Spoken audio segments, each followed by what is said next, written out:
Hi, I'm Wendy Behary. I'm coming to you today with our topic called Why Can't They Apologize?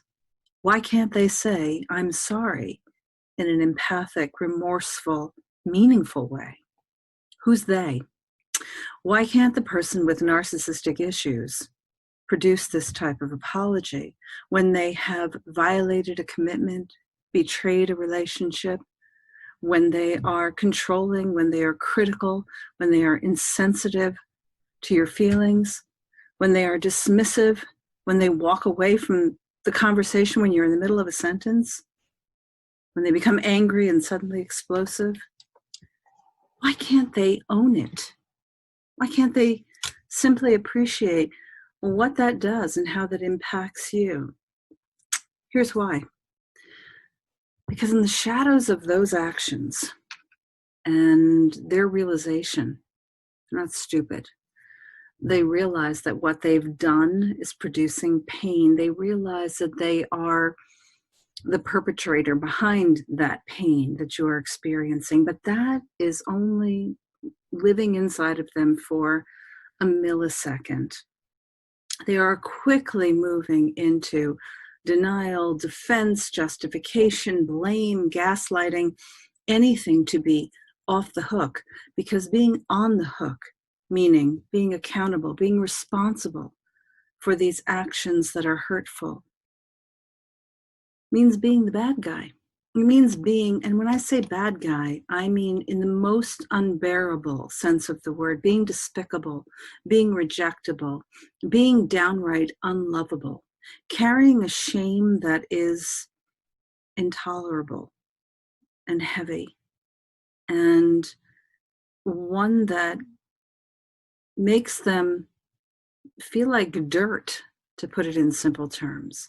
It's not possible for them until they can dissolve the bad guy inside to really step into your world, to really empathize with your experience, to really own and be responsible for the actions that they have caused, the pain they've caused, the hurt they've caused, the sadness, the disappointment, the sense of mistrust, the degradation to your very sense of self and your soul, the self-doubt that it instills in you. It is so difficult for them to take a look at that, look at the repercussions and the consequences of their behaviors and actions, because in the shadows of that lives this very bad person. In therapy, we work to dissolve that bad guy idea and really look to try to come to terms, make peace, and understand what drives these actions, what drives the explosive anger, what drives the need to control, what drives the quick flip of the switch when they are commanding or dismissing or berating you, what drives them to betray a relationship in infidelities of all sorts. What is that motivational driver? What is that makeup, that part of themselves that can engage in actions like this, that they may or may not at the moment be thinking about repercussions to loved ones, but certainly in the throes of the conflict, it's clear it's just not tolerable.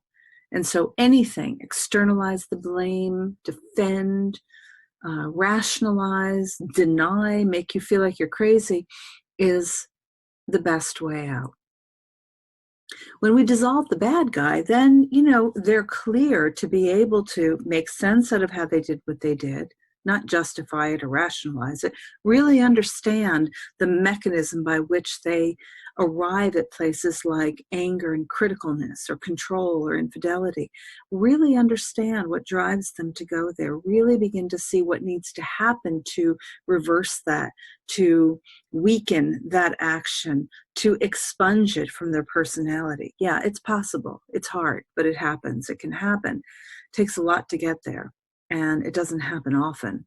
It takes a lot of leverage to get them to that place. But it's only then that they can start to walk into your shoes, step into your skin, feel what it's like to be on the receiving end of these behaviors, and then issue an apology that's meaningful.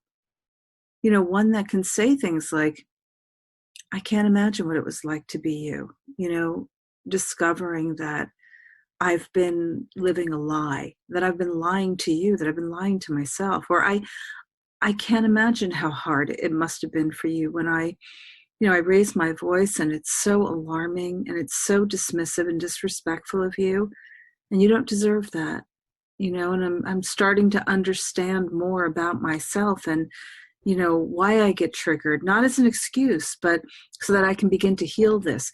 They can actually start to learn how to say that. You get an apology that makes for more sustainable, healthy action, healthy engagement, maybe even the restoration of trust. I know that might sound to many of you like, what a fantasy. It is possible. It's just not easy to get to because it takes so much work. At the more, perhaps less extreme end of the spectrum of narcissism, you might be able to experiment with this yourself. And what that means is that you are using some of the same tools I would use as a therapist in the treatment room, but the tools of empathic confrontation. That means if you can work to anticipate with empathy, not compassion for bad behavior, not sympathy for bad behavior, just an understanding that their intentions are usually not about hurting you or being evil. Their intention is to get what they want when they want it. Their intention is to be able to fulfill some fantasy. Their intention might have to do with protecting their ego at any price, even if it means that it hurts the people that they love. So when you can strike from that place and say, look, you may not have meant to be hurtful. You may not, I don't think you're an evil person. In fact, I think you're much smarter than that. And in fact, I think if someone on the street were talking to me like that, you'd probably come to my rescue. It's just not acceptable for you to speak to me that way. And I think you know that. And in order for us to have a healthy and loving connection, you really have to work on that and look at that. Right. So that's the beginning of, and it's not going to be met with, okay, I'm happy to start to do the work.